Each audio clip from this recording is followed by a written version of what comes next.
when you had your first salary, when you received your first salary, what did you do with that money? Can I just know that? I spent it. Like So, how? when I had my first salary, I was working in London. So I did my undergrad in the UK.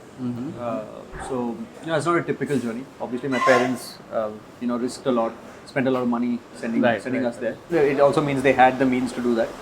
I got a job shortly after. I only saved enough, and I knew that I was going to be in London working there for a couple of years, and after that, return to India and try and do something on my own. I didn't know whether I'll stay there for 1 year or 4 years, but I knew like somewhere between 1 and 3 years. I ended up staying there for 2 years. Okay. And London is an expensive place. My parents also didn't put pressure on me. It's a place that has to be experienced. Yes. So everything I earned, I actually spent on experiencing the place. I did different things. I did short travels. I went out. I explored different cuisine. Right. I went to Pizza Express.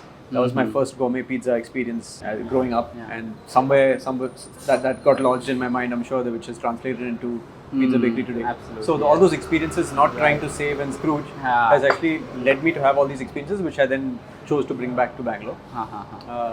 2 years I worked there. After that, when I came back, then that whole mindset of saving, building my career, planning my finances started. Because I joined my family's travel agency, which I still run today, by the way, Travel Bazaar, which is a very modest business. And unfortunately, when I came back from the UK, my brother and mum were working on it. My dad was doing another tech startup. The travel agency was actually kind of struggling.